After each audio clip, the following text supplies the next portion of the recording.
Esta é mais uma produção da Federação Espírita Pernambucana, para você que curte podcasts. Queridos amigos de Pernambuco, eu fiquei tão feliz inicialmente de perceber que nossa querida amiga lembrou de um livro tão lindo e que tanta gente hoje não lê mais. Nós estamos talvez um pouco afastados daquilo que nos trouxe a doutrina espírita, principalmente da nossa necessidade.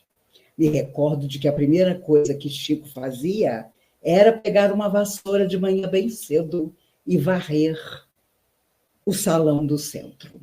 De manhã cedinho, todo mundo que queria dar uma notícia a ele já sabia onde procurar. As portas estavam abertas e ele simplesmente varria, feliz por iniciar assim o seu dia. Muitas vezes, ao longo desses anos, eu estou na doutrina espírita há 51 anos. Cheguei com 15 anos na doutrina, na Comunhão Espírita de Brasília, que então tinha 10 anos de inaugurada. Ela foi inaugurada um ano depois da fundação de Brasília.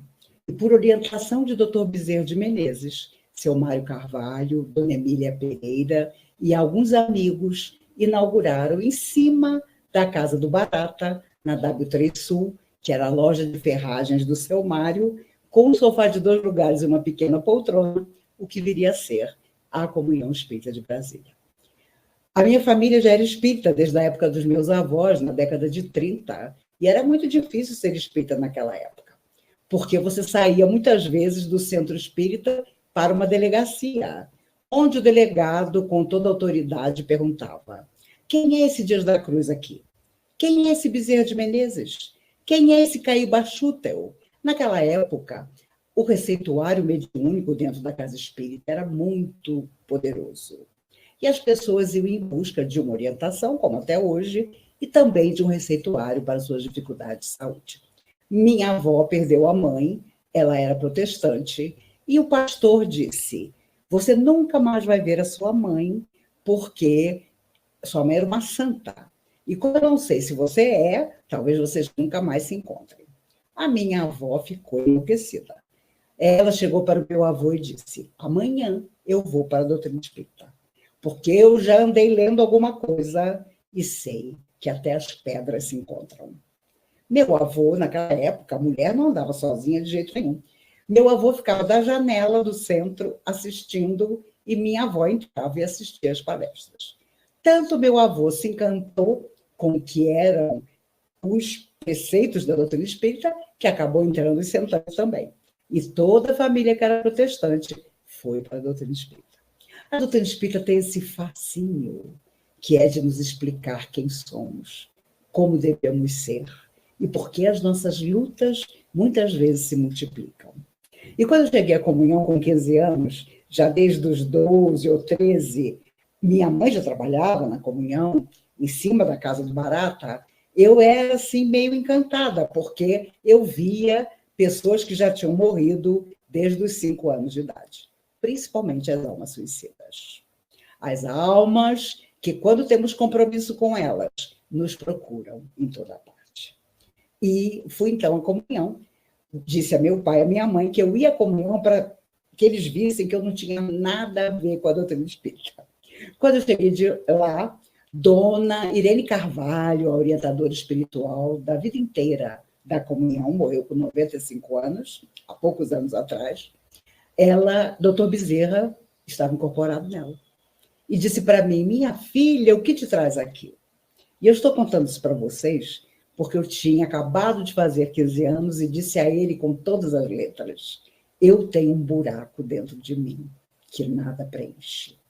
A minha vida era feliz, eu não tinha dificuldades, mas alguma coisa dentro de mim não se completava, desde que eu era criança. E aí ele disse: que bom, você chegou no lugar onde esse buraco vai ser preenchido.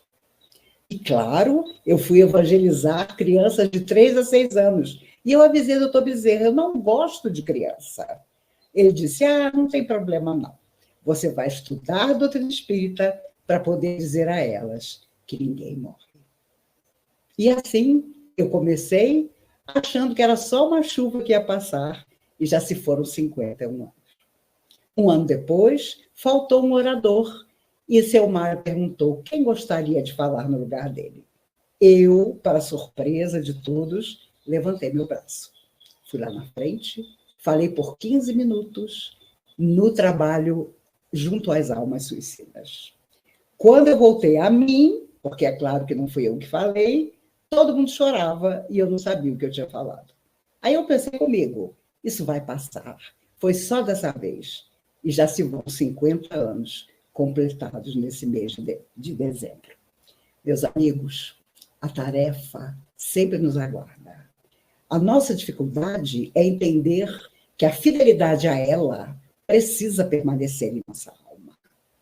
Quantas e quantas vezes não terá Chico Xavier imaginado que faltava pouco para terminar a tarefa, que as suas dificuldades de saúde não o levariam muito longe, e ele viveu 92 anos. Porque toda a sua vida foi dedicada não só a se auto-revelar ao mundo, mas também a nos deixar essa obra extraordinária de mais de 400 livros.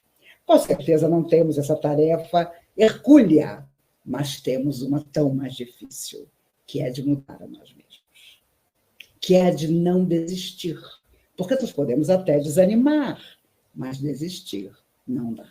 Já fizemos isso em vidas que se foram. Já nos acovardamos nas horas mais impressionantes da nossa existência. E estamos de volta, mais uma vez, trazendo para o nosso coração tudo que precisa ser solucionado.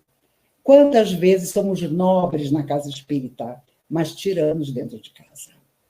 Quantas vezes temos a palavra boa para o jovem que surge no centro espírita que o nosso coração escolheu, mas somos implacáveis com filhos, netos, bisnetos. Quantas vezes a nossa paciência se desdobra na direção das almas carentes, necessitadas, material e espiritualmente, mas quando vamos conversar com um amigo, não temos para ele 5 minutos dos nossos ouvidos, e muito menos a palavra nobre, que pode afastá-lo de situações dolorosas que teriam graves consequências. Eu acho que esse período difícil, inegavelmente, que todos nós atravessamos na Terra, é o momento de revisar o nosso destino. Se pudéssemos resolver essas questões fora da matéria, não teríamos mergulhado no corpo mais uma vez. O Chico dizia uma coisa muito certa: há coisas que só se resolvem quando estamos na Terra. Para sair da Terra um dia, deixando aquilo em harmonia. Se não a pessoa, pelo menos as nossas intenções. Certa feita, o Chico deu uma orientação a uma senhora, dona de fazendas, e o marido dela, inconformado com os conselhos que os espíritos amigos haviam dado a ela, contratou um pistoleiro para matar o Chico. E era de manhã cedinho, o Chico estava varrendo o centro, o pistoleiro sabia muito bem que estaria sozinho, entrou, abraçou o Chico, e o Chico apertou aquele amigo inesperado quando ouviu: Chico, eu vim te matar. E como eu sei que eu vou te matar, eu já vou te dizendo quem é que mandou te matar. Foi o esposo da dona fulana, a quem você orientou. E ele, contrariado com a orientação que foi dada a ela, me contratou e já me pagou para matar você. Nisso, Chico sente na altura do estômago a pistola que o homem lançava sobre ele. O Chico, confesso a vocês que só o Chico para fazer isso, abriu um enorme sorriso e disse: ah, meu filho, então seja o que Deus quiser. E aquele pistoleiro começou a tremer e a chorar copiosamente, sem saber exatamente por quê. Sentou-se, contou a própria vida ao Chico, que era uma vida tão infeliz, e disse a ele: fique com a arma, Chico, O Chico, de jeito nenhum. A arma é sua. A decisão também é sua. E o pistoleiro, então, foi embora, sem cumprir o que havia prometido ao patrão, porque não teve coragem de tirar a vida de alguém que o abraçara fortemente e que lhe dera motivos para não fazer o que tinha ido fazer. Quando a pessoa chega na casa espírita, e eu conheci pessoas de todo tipo, de todo jeito, ela acha que vai psicografar nas paredes. Ela acha que ninguém tem a mediunidade que ela possui. Ela acha que precisa, concomitantemente com o estudo, estar num grupo de trabalho mediúnico. Mas o tempo passa e ela percebe que o grande enfermo que ela veio ajudar é ela mesma. E com o passar do tempo, nós entendemos que essa é a primeira proposta da espiritualidade para nós, nos tornarmos melhores, mais fraternos, mais solidários, mais realmente preocupados com as pessoas que vão à casa espírita. Existem casas espíritas de todo jeito, e muitas delas refletem a atitude dos seus dirigentes. Já fui a pequeninas casas espíritas, onde as pessoas, desde a porta, me abraçavam. E já fui a casas espíritas enormes, ditas importantes, onde eu tive que me apresentar como oradora da noite, porque ninguém estava ali para me receber. Meus amigos, quando a pessoa chega à casa de oração, onde trabalhamos, ela nunca está 100% bem. Ainda que ela afirme que veio em busca apenas do trabalho e do estudo, como eu fiz e falei ao Dr. Bezerra há tantos anos, há um buraco dentro dela que nada preencheu, porque senão ela não estaria ali. E hoje, que as pessoas se sentam à frente de um computador e têm todas as religiões do mundo e todas as loucuras do mundo à sua frente, nós precisamos mais do que nunca lembrar de que Jesus é o amigo incondicional de todos nós. Para começar a nossa caminhada, para descobrir em nós atitudes felizes que estavam guardadas, muitas vezes, debaixo do nosso orgulho, do egoísmo que ainda existe para todos nós. Eu me lembro que a primeira vez que estudei o Evangelho segundo o Espiritismo, quando chegou essa parte do egoísmo e do orgulho, eu pensei comigo, era muito garota, meu Deus, como os espíritos foram exagerados. Será que tem tanta gente egoísta e orgulhosa assim? Hoje eu confesso a vocês, eles foram até sutis, porque orgulho e egoísmo ainda caminham conosco. Ainda são aquelas entidades que nos dizem que o outro não precisa de nós, ou que nós precisamos tanto e ninguém percebe. Mas não há nada que nos aconteça na vida que o trabalho no bem não possa solucionar. Ainda que por dias, ainda que por horas, ainda que nos fazendo perceber quanta gente precisa muito mais do que nós. Mas a nossa palavra, por um instante, vai arrefecer o coração de quem sofre. E ele vai começar a pensar na solução da própria vida. Seremos felizes se colocarmos no outro a certeza de que ele é o Criador sempre da sua existência. Quando nós estamos distantes das necessidades, nós temos o egoísmo e o orgulho caminhando conosco. Quando nós vamos à casa espírita e começamos a escolher trabalho, o problema é sério. Porque eu me recordo que a primeira coisa que eu fiz foi chamar ficha para os irmãos altamente obsediados do início da década de 70 do século passado e que olhavam você com um olhar louco. E era preciso coragem para passar a fichinha. Parecia uma tolice, mas era um aprendizado maravilhoso. A comunhão, na época, não tinha dinheiro para pagar um zelador. Eu nunca tinha lavado o banheiro da minha casa, mas lavei muitas vezes o banheiro da comunhão. E feliz. A primeira vez que fui visitar uma família necessitada, levando a ela material para que ela pudesse viver por algum tempo, fiquei encantada com as pessoas que eu encontrei. Pessoas que não tinham nada, mas tinham uma fé que nada fazia arrefecer. Quantas vezes, nas nossas facilidades, nós temos tão pouca fé?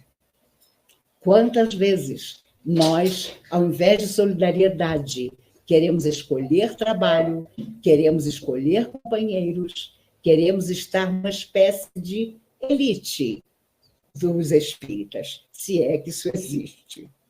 Quantas vezes convidamos alguém a usar a fácil palavra para confortar aos outros, e a pessoa tem sempre algo mais importante para fazer.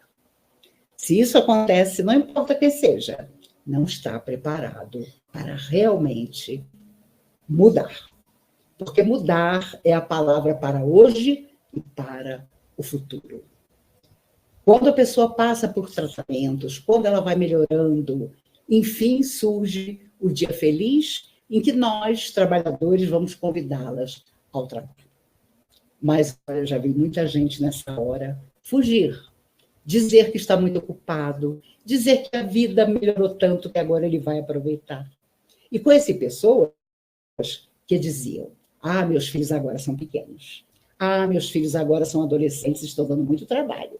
Ah, meus filhos agora são adultos e precisam de mim.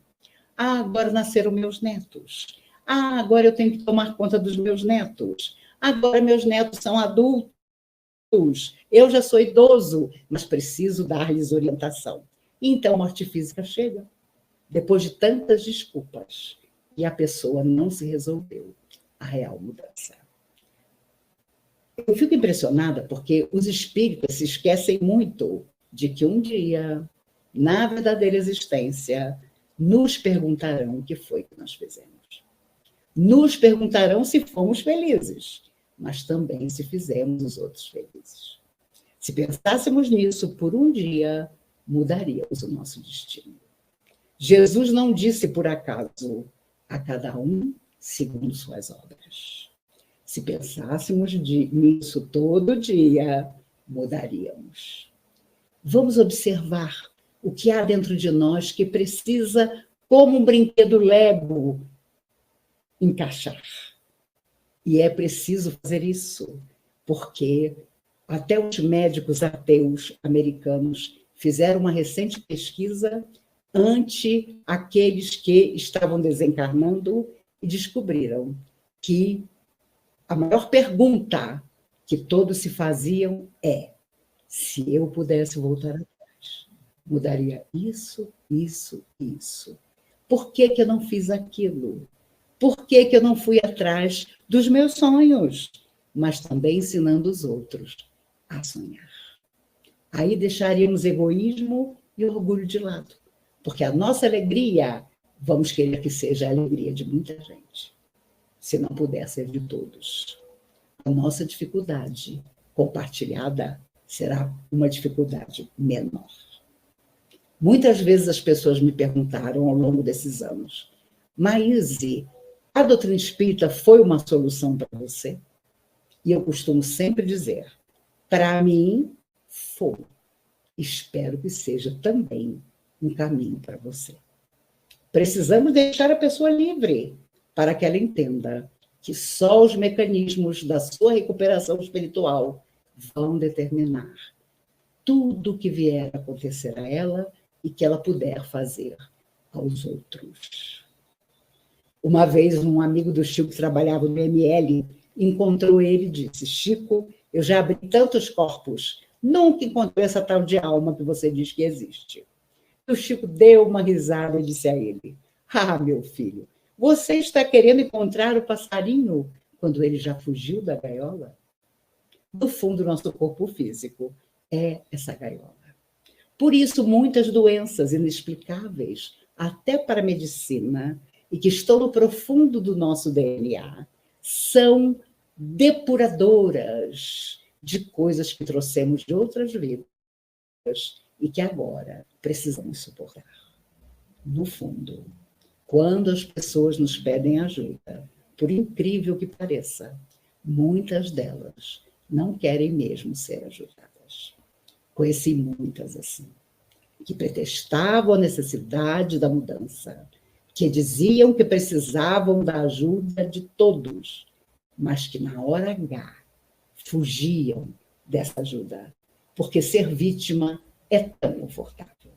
Estar num cantinho dizendo que Deus se esqueceu de nós é tão conveniente.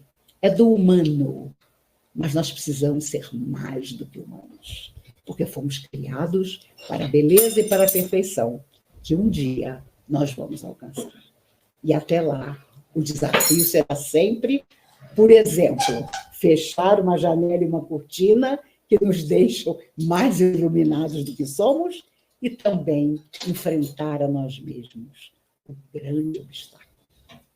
Porque somos o passado em forma de presente. Sabemos muito bem, embora escondamos de todos, na máscara social que utilizamos das nossas reais precariedades. Precisamos ir a elas com toda a sinceridade de nossa alma. E quando a pessoa buscar ajuda, buscar um conselho, nos der um telefonema, se nós não estivermos bem para conversar, vamos ser sinceros. Vamos dizer, ora, hoje você me pegou num dia que eu não estou 100%. Eu tenho certeza que teremos outro momento muito melhor para conversar. Isso não é covardia, é realidade.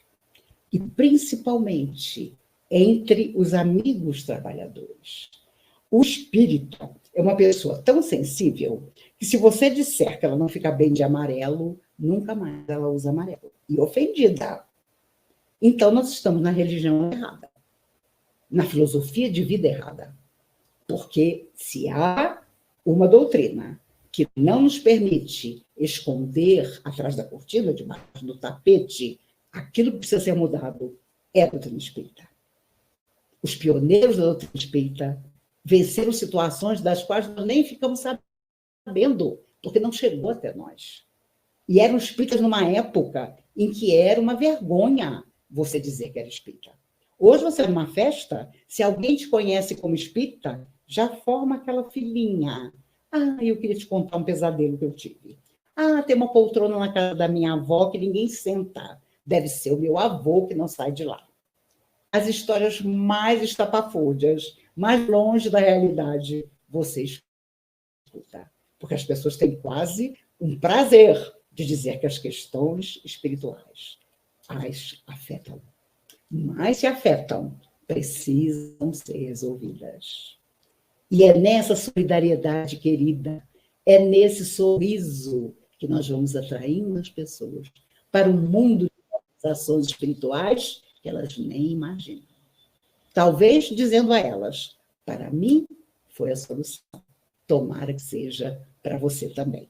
Mas não seremos solidários se não envolvermos a todos, principalmente aqueles mais próximos a nós, dentro desse carinho, dessa alegria de viver, tão difícil hoje em dia de encontrar.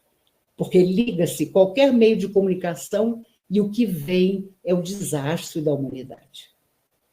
E me lembro de Chico, que dizia, nós somos hoje a mesma humanidade que tornou o mundo como ele é.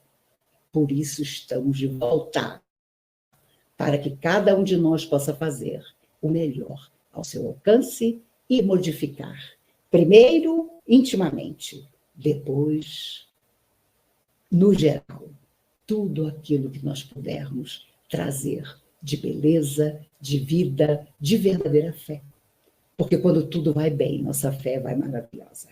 Mas quando as coisas ficam difíceis, quando as portas se fecham, quando parece que não haverá solução para nossos dramas, então a nossa fé como que desaparece. E até cobramos. Meu Deus, mas eu assisto tanta palestra, eu trabalho tanto, eu faço bem sempre que posso. Como é que eu estou passando por essa dificuldade? Meus amigos, basta ver a vida dos missionários, daqueles que conseguiram vencer a si mesmos. E como sua luta foi grande. Na semana em que morreu, Madre Teresa de Calcutá foi perguntada por um jornalista americano. Para espicaçá-la, ele disse: Madre, qual é a sua religião? E ela respondeu serena: o amor, meu filho. O amor é a minha religião. Ah, é? Disse o jornalista. E qual é o Deus da sua religião? E ela, mansa, respondeu: o outro, meu filho. O outro é o Deus da minha religião. E menos de uma semana depois, ela voltou ao mundo espiritual, porque ela não tinha mais nada a aprender na Terra. O outro era o Deus da sua religião. Quantos outros já passaram por nossa vida e levaram de nós, num momento infeliz, uma lembrança menos nobre? Agora é a hora de não voltar atrás. Agora, e eu amo esta frase escolhida por vocês, solidários, estaremos unidos. Quando as divisões acontecem, somos só ponto de vista. E por causa de um ponto de vista, quantas discussões infelizes, eu mesma, fazendo parte de trabalhos e diretorias da comunhão, presenciei. E, infelizmente, até participei. Por isso, que nós entendamos que todo convite da vida, a cada dia, é para a nossa renovação. É para poder dizer: eu posso, Senhor. Eu posso porque confio em Ti. Porque não importa o que aconteça, estarei sempre disposto a recomeçar. Uma vez perguntaram ao Chico: Chico, quando você faz uma grande bobagem, como é que você começa de novo? Imagine, a pessoa teve coragem de perguntar uma coisa dessa para o Chico. E o Chico tranquilamente disse: quando eu acordo de manhã, me sento na minha cama e digo: Senhor, aqui estou eu mais uma vez. E começo tudo de novo. Por isso, começar de novo é a mensagem que a doutrina espírita nos traz.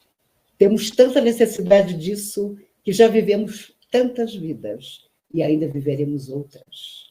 Mas o planeta Terra precisa de nós, porque somos quem o tornou assim em vidas que se foram. Então, de pequeninas coisas até grandes coisas que virão para a solução de nossas vidas, nós precisamos continuar. E sem vergonha nenhuma, dizer: olha, meu amigo, me perdoe por aquele dia. Eu com certeza não estava bem e deixei passar para você uma tristeza que era minha e que agora nós podemos resolver com trabalho, com alegria, com renovação. Há tanta gente boa, há tanta gente generosa no mundo, nós é que às vezes estamos focando só naquilo que não está dando certo.